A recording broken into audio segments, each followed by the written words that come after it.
শুক্রবার দুপুরে যখন অনিমেষ হাজরা ও তাঁর পরিবার বাড়িতে বিশ্রাম নিচ্ছিলেন, ঠিক তখনই বিকেল 4:30 নাগাদ ঘটে এই অগ্নিপ্রেত ঘটনা। অভিযোগ, রাহুল বিশ্বাস নামে এক ব্যক্তি মদ্যপ অবস্থায় হাতে একটি লোহার রড নিয়ে অতর্কিতে অনিমেষবাবুর বাড়িতে চড়াও হয়। শুরু হয় যথেচ্ছ ভাঙচুর। অনিমেষ হাজরার 5 মাসের সন্তান সম্ভবা স্ত্রী এই ঘটনার প্রতিবাদ করলে অভিযুক্ত রাহুল বিশ্বাস তাঁকে অকথ্য ভাষায় গালিগালাজ শুরু করে এবং তাকে রড দিয়ে মারার জন্য আক্রমণ করে। শুধু অনিমেষবাবুর বাড়িই নয়, অভিযুক্ত ব্যক্তি আশেপাশের বাড়িতেও গালিগালাজ ও ভাঙচুরের চেষ্টা করে।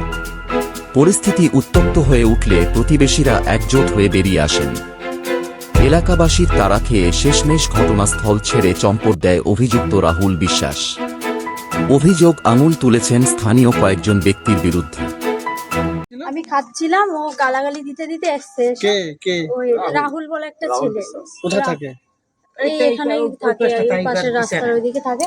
আমি খেতে বসছে, গালাগালি দিতে দিতে এসছে। এসে বলছে ওরা সব কই, ওরা সব কই বলতে বলতে লাঠিটা নিয়ে আমাকে ধাওয়া দিয়েছে। আর কাউকে পাইনি। আমাদের রান্নাঘরের পিছনের দরজা ছিল, আমি ওখান থেকে পালিয়েছি। তারপরে রাস্তায় বৃষ্টি হয়েছে, আমি ওখানে পড়েও গেছি, পড়ে ওই দিক দিয়ে চলে গেছি। তারপরে এসে এই গাড়িতে আমি প্রেগনেন্ট, এই 5 মাস চলছে। যদি আমার বাচ্চাটার কিছু হতো কি হতো।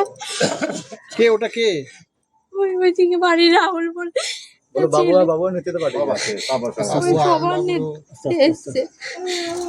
ও কি কোনো রাজনৈতিক দল করে?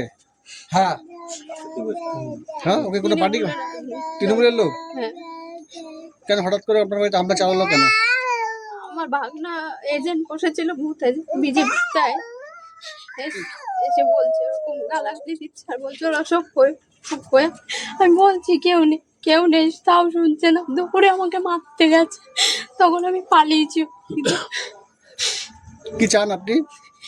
আমি এর বিচার চাই, শাস্তি চাই। ও সাজা চাই, যেন আমরা শান্তিতে থাকতে পারি। 2021 সালে এরকম হয়েছে, বাড়ি ঘর দুয়ার সব ভেঙে দিয়ে গেছে 2021 সালে। তখন আমার তখন একটা মেয়ে আছে, তখন ওর 7 মাস ছিল বয়স। তখন ওরকম ভেঙে চুরে দিয়ে গেছে, আর এখনো এসছে। এর একটা বিহিত চাই, যাতে শান্তিতে আমরা বাঁচতে পারি। আমরা তো কোথাও যাই না, আমরা কোনো মিছিল আমরা কেউ যাই না। আমরা ঘরের বাড়িতেই থাকি, কোথাও যাই না আমরা। বিজেপি এজেন্ট বসার জন্য কি হামলা? বিজেপি এজেন্ট বসার জন্য না, আমাদের বাড়িতেও লাথি মেরেছে, ডান্ডা দিয়ে পিটিয়েছে। বিজেপি আপনার ভাগ্নে বিজেপি এজেন্ট বসেছিল বলে কি হামলাটা হয়েছে? বিজেপি তারপরে আশেপাশে ওই যে ওনার যে গাড়িটা ভেঙেছে, ওই আমরা বিজেপিতে ভোট দিই ওর জন্য। কেন বিজেপিতে ভোট দিই? এই জন্য আবার আমাকে থ্রেট দিয়ে যায়। কি নাম আপনার? সুজাতা হাজরা। থানা কমপ্লেন করেছেন? পুলিশ কি বললো? পুলিশ বললো যে একটা বিহিত করবে, আসবে। এসেছিল পুলিশ, এসে দেখে গেছে, সবকিছু করে গেছে, বলেছে আবার আসবে দরকার পড়লে। ওই আজকে নাই, দিনের বেলা একজন এসছে, হতে পারে যে রাত্রেবেলা 100 জন নিয়ে আসবে। তখন একজন আসলো, তাতেই এই করে রেখে গেল। হয়তো ছিল, ওকে পাঠিয়েছে একাকে। যদি রাত্রেবেলা, আজকে রাত্রে যদি আসে 100 জন যদি আসে, তখন আমরা কি করব? এর আগের বার ঘর বাড়ি সব ভেঙে চুরে থুয়ে গেছে। তারপরে ওই দিকে আমার 2টো বৌমা আছে, তাদেরকে কতগুলো মহিলা এসেছিল, এসে মেরেছে, আঙুল ভেঙে দিয়ে গেছে। মানে যা ইচ্ছা তাই করে গেছে। 2021 সালে করেছে এগুলো করে।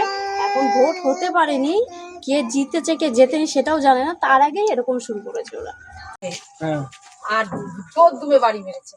কি দিয়ে বাড়ি মেরেছে? ওই যে তোমার পাইপ নিয়েছিল, পাইপ ছিল বলে আমরা দেখিনি, মানে হাতে লম্বা লাঠি ছিল। মানে আমরা দৌড়েছি পেছনে, কিন্তু ধরতে পারিনি। কে ছিল ওটা? ওই যে রাহুল বিশ্বাস। কি করে ও? কি কাজ করে জানি না, কিন্তু নেশা ভাঙ করে। কি পার্টি করে? পার্টি করে। কি চান আপনি? আমি চাই ওর মানে শাস্তি। ওর যেরকম আমাদের গাড়ি ভেঙেছে, আমাদের বাড়ির উপরে এরকম অত্যাচার করেছে। একটা বাড়ি করেছে, ও 10টা বাড়ি করবে না, কোনো মানে নেই। সবার বাড়িতেই গেছে পর এখান থেকে। কতগুলো বাড়িতে গেছিল? একটা 4টে বাড়ি, 5টা বাড়িতে একাই এরকম করে গেছে। বুধবাগানে বিজেপি এজেন্ট হওয়ার জন্য তার কয়েকজন বাড়িতে হামলা চালিয়েছে তৃণমূল বাহিনীরা। কারণটা কি? তৃণমূল বুঝে গেছে তো যে সরকার পরিবর্তন হচ্ছে, সেই জন্য মমতা ব্যানার্জিও নাটক করছে। মমতা ব্যানার্জি দেখছেন তো কি শুরু করেছে।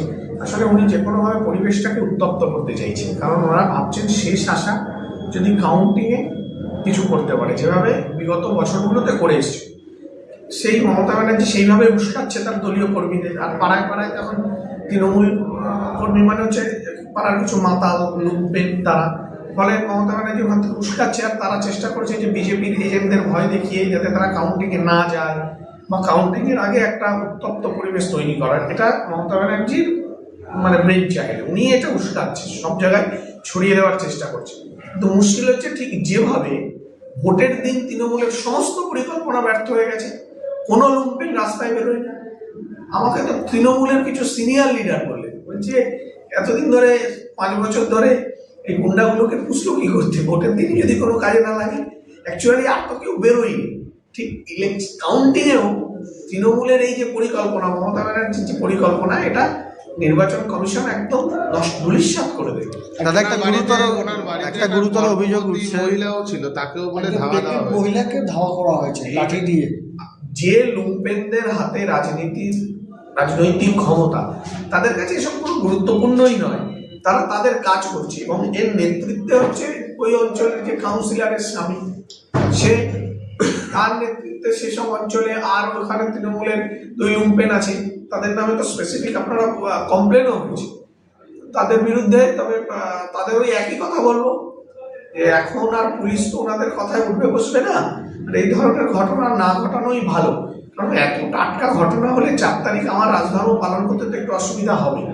তো আমি তো চাইছি যে 4 তারিখ সকলে ভালো থাকবে। এত টাটকি যদি এখনো তৃণমূলের লোকরা বিজেপির লোকদের উপর এভাবে আক্রমণ করে, মার করে, তাহলে এরপর আমার পক্ষে সামলানোটা একটু কঠিন হবে।